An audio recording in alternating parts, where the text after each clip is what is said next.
ada sesosok makhluk berdiri dari dalam makam dan berdiri di atas daun pisang, dan makhluk itu adalah sesosok wanita yang banyak dikatakan banyak orang itu adalah kuntilanak. Dan tiba-tiba makhluk itu, halo semua, assalamualaikum warahmatullahi wabarakatuh, selamat datang di channel YouTube aku. Terima kasih buat kalian yang sudah ngeklik video ini. Dan buat kalian yang belum subscribe channel ini, langsung aja klik tombol merah di bawah karena subscribe itu gratis, guys. Oke guys, di video kali ini aku masih akan bercerita kembali tentang kisah horor. Kali ini kisah horor yang dialami oleh seorang supir ambulan dan seorang penggali kubur. Ini adalah kisah nyata yang diceritakan oleh narasumber yang pernah mengalami kejadian mistis. Dan cerita ini datang dari seorang supir ambulans dan penggali kubur yang kerap merasakan gangguan dari mereka yang tak kasat mata, guys. Yang pertama, kisah ini datang dari seorang penggali kubur yang bernama Sano. Ia bekerja kurang lebih 15 tahun. Waktu itu dia mau menggali makam untuk warga dan dilakukan sehabis maghrib bersama teman-temannya. Tapi ada kejadian aneh yang dia lihat dari dalam makam. Ternyata ada kepulan asap seperti asap rokok, dan semakin lama asap itu semakin tebal. Lalu ada sesosok makhluk berdiri dari dalam makam dan berdiri di atas daun pisang, dan makhluk itu adalah sesosok wanita yang banyak dikatakan banyak orang itu adalah kuntilanak. Dan tiba-tiba makhluk itu menertawakan semua penggali makam yang ada di situ tanpa banyak bicara. Semua yang ada di situ terbirit-birit melarikan diri tanpa berpikir untuk menyelesaikan pekerjaannya. Setelah diselidiki, ternyata usut punya usut, ada seorang ibu yang hamil lalu melahirkan 3 anak kembar. Tetapi sayangnya si ibu itu meninggal dunia dimakamkan di tempat tersebut, makam yang tadi ya guys. Setelah kematian ibunya, 2-3 hari kemudian anak yang satunya menyusul meninggal juga. Yang satunya lagi meninggal lagi sampai pada akhirnya semua bayinya meninggal. Bukan hanya kejadian itu saja guys, si Bapak Sanur ini pun pernah ditimpuk menggunakan batu. Jadi ceritanya pada suatu malam si bapak ini sedang piket malam di salah satu TPU dari jam 4 sampai pagi. Dan kebetulan lagi piket sendiri dan pas malam Jumat dan lagi asik-asiknya nonton TV di ruangan, di kantor si bapak ini ditimpuk sekali lalu ditimpuk lagi, dan dia biarkan kemungkinan dia pikir ini hanya halusinasi dia saja yang sedikit ketakutan, tapi pas kejadian pintu kaca tertutup sendiri rasa takut itu mulai ada. Lalu si bapak ini pun keluar dan menjauh dari tempat tersebut.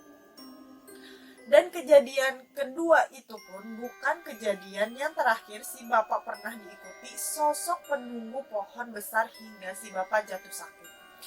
Kejadian berawal dari si bapak sedang beristirahat siang untuk melepas kelelahan dan duduk di bawah pohon besar. Si bapak duduk di bawah pohon sambil melamun dan tiba-tiba badan si bapak menjadi lemas, panas, dan dia pun pulang. Dia tidak bekerja lagi, si bapak itu pun memutuskan untuk berobat ke orang bisa atau bisa disebut juga orang pintar. Orang pintar itu mengatakan bahwa si bapak itu ketempelan seorang wanita yang berada di bawah pohon besar tersebut, dan dia juga mengatakan yang berbicara si sosok wanita itu ya guys melewati perantara orang pintar. Bahwa si sosok perempuan itu kasihan sama si bapak itu karena kelelahan atau capek untuk masalah-masalah yang ada di rumah. Mungkin wanita itu telah membantu si bapak untuk mengingatkan keluarganya, tuturnya. Dan kejadian yang terakhir yang dialami oleh Bapak Sanul itu yaitu si bapak pernah mendengar ada seseorang yang sedang dipukuli di dalam kubur. Dan kejadian itu dimulai saat bapak sedang jaga malam. Dia pun biasa selalu berkeliling mengelilingi area sekitar makam. Tiba-tiba si bapak mendengar suara seperti dipukuli, dan si bapak ini pun malah penasaran dengan suara tersebut. Lalu ia mencari-cari berasal dari mana suara tersebut itu. Si bapak ini pun mendekati sumber suara itu, setiap makam didatanginya untuk mendengarkan suara tersebut. Dan ternyata sumber suara itu datang dari salah satu makam yang baru 3 hari dimakamkan. Dan si bapak ini penasaran sekali dengan suara aneh itu, sampai-sampai si bapak menempelkan telinganya ke makam yang ada sumber suara tersebut. Dan ternyata benar saja, disitulah sumber suara itu berasal. Suara itu seperti orang membuang sesuatu, bang, kedebuk, seperti orang dipukuli. Entah itu apa yang terjadi, namanya di dalam makam saya juga nggak tahu suara itu, pungkasnya. Lalu si bapak ini lari-lari sekencang-kencangnya, dia terbirit-birit saking rasa takutnya itu. Dan akhirnya si bapak ini pun memberi saran kepada kita semua, kita sebagai manusia biasa yang mungkin banyak dosa, kalau berkunjung atau ziarah ke makam, kita harus saling menghargai sesama makhluk Allah yang telah wafat atau yang masih hidup, dan kita juga harus selalu memberi salam kepada ahli kubur. Kita juga harus menghargai atau menghormati yang wafat, karena mereka mati bukan mati seperti apa hanya jasad yang mati, tapi arwah mereka tetap hidup seperti kita. Itulah kisah yang dialami seorang bapak yang berprofesi sebagai penggali kubur. Oke guys, jangan kemana-mana, ada satu kisah lagi nih yang dialami dua orang supir ambulan. Kisah ini berasal dari pengalaman dua orang supir ambulan yang bernama Joyce Elizabeth dan Ahmad Darmawel. Ahmad Darmawel yang sudah bekerja sebagai supir ambulans selama 19 tahun, dan sedangkan Joyce yang baru 4 tahun bekerja sebagai supir ambulans tersebut.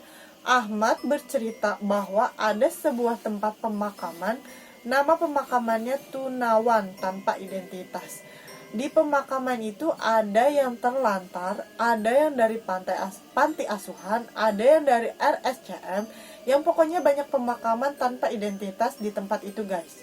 Pak Ahmad dan Joyce yang bekerja sebagai supir ambulan memang kadang-kala suka dimintai keluarga seseorang untuk memindahkan jenazah keluarganya ke tempat yang umum. Banyak sekali kejadian yang tidak enak, seperti kejadian ada bau yang menyengat. Walaupun mayat itu sudah dimakamkan, berlanjut masih terasa bau, sampai mereka pulang pun masih terasa menyengat. Sampai-sampai orang ngomong, pulang-pulang kok bau apa nih? Gitu kan, banyaklah orang ngomong macam-macam ke mereka. Soalnya mayat yang mereka pindahkan itu baru 15 atau 20 hari dimakamkan. Dan mayat pun baru bengkak-bengkaknya, jadi baunya menyengat banget. Nggak kebayang ya guys gimana baunya mayat-mayat tersebut. Kejadian selanjutnya, suatu malam mereka berdua ada panggilan dari keluarga atau ahli warisnya. Mereka ditugaskan untuk menjemput ke rumah sakit, suruh bawa pulang jenazah ke suatu daerah. Dan setelah pulang dari mengantar jenazah, posisi ambulans yang sudah terkunci semua rapat, tiba-tiba di tengah perjalanan ada sesuatu yang terjadi, entah apa yang terjadi. Supir yang satunya pun berbicara kepada Ahmad, "Mas, ada yang aneh nggak?" kata si Joyce. Dan ambulans pun berhenti, dan mereka pun turun untuk memastikan apa yang sebenarnya terjadi di belakang. Lalu Ahmad dan Joyce pun mengecek semua bagian mobil. Ternyata pas dilihat ke belakang, betapa terkejutnya mereka, ternyata pintu mobil ambulans itu sudah terbuka. Meskipun pintu mobil tersebut sudah dikunci dan tidak ada seorang pun di sana. Dan ternyata mobil ambulans yang mereka pakai itu mobil yang terkenal angker guys. Yang sampai-sampai pernah di suatu pagi mereka sedang memanaskan mesin mobil tersebut, dan tiba-tiba mobil itu melaju sendiri dan menabrak 5 motor yang berada di depannya. Dan si bapak supir itu pun mengganti semua kerugiannya sendiri. Dan pernah juga malam-malam, sekitar jam 2 malam, Pak Ahmad ini dipanggil dari rumah sakit, suruh ambil jenazah untuk dibawa ke rumah duka. Baru mau buka kunci, kerandanya terlempar sendiri, padahal tidak ada orang di situ. Terus pas mereka berdua bawa jenazah, mereka memutuskan untuk menyetir bergantian. Tetapi pas jalan mobil ambulans ini tidak mau posisi lurus. Kebetulan di kanan kiri ada truk kontainer, dan Pak Joyce mau lurusin atau mau mobil kanan, tapi mobil ini maunya ke kiri. Kejadian itu pun pas maghrib guys, dan pengakuan dari Pak Joyce ini, ternyata mobil seperti ada yang memaksa menarik ke kiri. Padahal di kiri ada truk kontainer, dan di kanan juga ada pembatas jalan. Dan yang Pak Joyce rasakan kayak bukan di jalan, Dan pas sekitar sudah setengah jam si supir ini bilang ke Pak Ahmad, "Mas, apa Mas merasa mobil ini tadi maunya ke kiri terus?" Dan Pak Ahmad pun menjawab bahwa ia juga merasakan kejadian mereka pun bercerita bahwa banyak kendala-kendala yang terjadi pas mengantar jenazah. Salah satunya mobil terasa berat dan terjadi kebocoran ban, dan sampai-sampai bisa 2-3 kali ganti ban dalam satu perjalanan, tergantung pengaruh si jenazah. Dan suatu kejadian mereka mengantar jenazah ke luar kota, saat itu posisi cuaca lagi hujan. Mereka melewati tanjakan ringan, tetapi mobil tiba-tiba berhenti dan mundur terus tidak mau maju, jadi mobil terasa berat. Dan pengalaman mereka pun sering mencium aroma jenazah, kadang ada yang wangi, ada juga yang bau, kadang jenazah itu bau terus hilang baunya, tapi gak lama kemudian ada bau lagi, sering terjadi guys.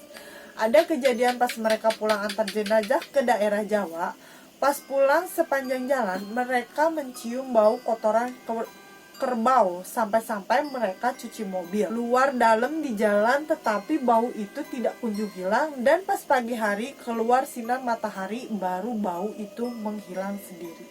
Dan yang paling menyeramkan guys, mereka pernah mendengar seorang wanita menangis di dalam mobil.